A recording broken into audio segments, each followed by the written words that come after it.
Hallo, herzlich willkommen. Mein Name ist Sebastian. Heute ein kleines Kurztutorial von mir. Ich zeige euch mal, was wir heute angucken wollen, machen wollen. Und zwar geht es darum, wie man Sprites, einfache Sprites, in Stücke teilen kann und dann unter anderem eben auch hier so zum Explodieren bringen kann, aber vielleicht auch noch andere Sachen damit machen kann. Also wir gucken uns mal das in Stücke schneiden und explodieren an. Ich habe dazu ein kleines Skript schon mal vorbereitet, das heißt Explode to Sprite. Dann schauen wir uns mal an, wie das Skript funktioniert. Erstmal die Felder, die ihr hier in der Komponente oder eben hier im Skript auch seht. Also da braucht man nicht viel zu sagen. Die Größe, das heißt also die Gittergröße, in dem Fall wären das also 8 mal 8 Teile bei Grid Size 8. Dann die Explosion Force, dann nochmal eine zufällige Explosion Force dazu. Dann Explode on Click, Random Deform und noch einige weitere. Ich glaube, das ist klar ersichtlich, was man da alles machen kann. Das erklärt sich im Grunde selbst. Jetzt schauen wir uns mal die Methoden an. Zuerst bei On Mouse Down ist klar, da ist dieses On Click, Explode on Click umgesetzt. Also wenn geklickt wird hier und dieses Explode on Click to ist, dann wird die Methode Explode aufgerufen. Aber die Methode Explode ist auch public, also die kann man auch von außen jederzeit aufrufen und das Teil zum Explodieren bringen. Wie geht das jetzt also mit dem Teilen des Sprites? Gucken wir uns mal die Explode-Methode zuerst mal an.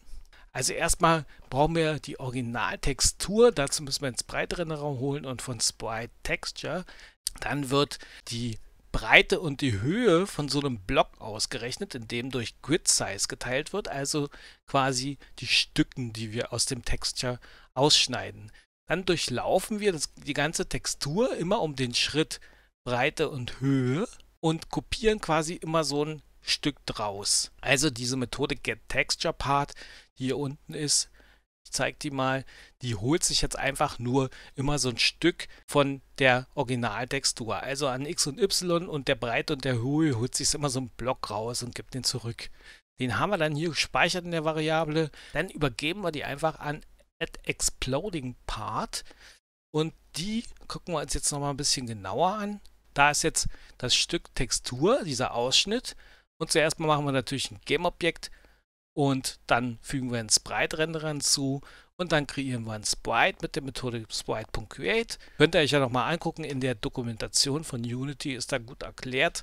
Dann kommt hier eine Skalierung dazu, Local Scale, da kommt die Deformation her, also um einen zufälligen Wert wird das Ganze so ein bisschen gezogen mit Scale, damit es nicht so ganz eckig und gleich aussieht. Genau das gleiche hat hier dieses Add Random Rotation. Da kann man nämlich auch um X rotieren. Dadurch ist es so ein bisschen auch verzogen, wenn man das macht im 2D-Bereich. Also über diesen Weg sehen dann die Teile nicht alle so richtig rechteckig gleich ausgeschnitten aus. Dann wird natürlich ein Collider hinzugefügt, sofern wir einen haben wollen. Es kann ja auch sein, dass bei dem Luftballon zum Beispiel, da habe ich keinen Collider ran gemacht. Also der kollidiert nirgends. Manchmal braucht man das ja auch nicht. Also das kann man auswählen.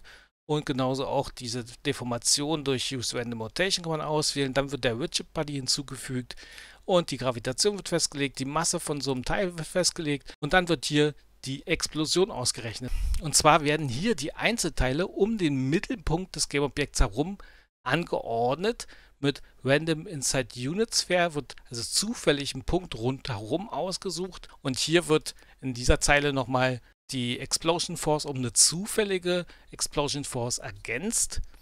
Und wie gesagt, dann wird der Punkt rundherum festgelegt. Das sind also viele Objekte um den Mittelpunkt herum. Und hier wird also die Richtung dann ausgerechnet in dieser Zeile. Also von so einem angeordneten Teilpart, Transform, wird die Position, also der Mittelpunkt des Game-Objekts abgezogen, dann normiert. Also ein Einheitsvektor daraus gemacht, damit wir ordentlich rechnen können. Das Ganze wird dann eben multipliziert mit Force, was hier oben schon ausgerechnet wurde. Und Force Mode ist Impuls und dann explodiert es so. Und dann kann man noch festlegen, ob man nach einer bestimmten Zeit, also das zerstört haben will. Wenn die Zeit größer ist als 0, dann geht hier eben bei Destroy noch die Zeit mit rein und nach einer bestimmten Zeit plus dieser Additional Random Clear Time wird das Ganze dann zerstört. Also ihr seht schon, das Ganze ist nicht so schwierig, funktioniert aber prima. Eine Sache gibt es noch zu sagen, und zwar, damit ihr Texturen lesen und schreiben könnt, ich gehe mal hier auf meinen Luftballon, müsst ihr hier bei Read Write Enabled das Häkchen gesetzt haben, sonst kriegt ihr einen Fehler. Ihr könnt also dann Texturen, Farbwerte, Pixel nicht auslesen und nicht schreiben. Das müsst ihr beachten. Ansonsten könnt ihr das Skript so benutzen. Ich würde mich freuen, wenn ihr es in eurem Spiel benutzt, wenn ihr es brauchen könnt. Wenn ihr es nicht abschreiben wollt und mich ein bisschen unterstützen wollt, könnt ihr auch mich auf Patreon unterstützen und dann kriegt ihr das Skript also auch zum Download. Ansonsten müsst ihr halt schreiben. Ne? Also, dann bedanke ich mich und bis zum nächsten Mal. Lasst mir vielleicht ein Like da und dann ciao.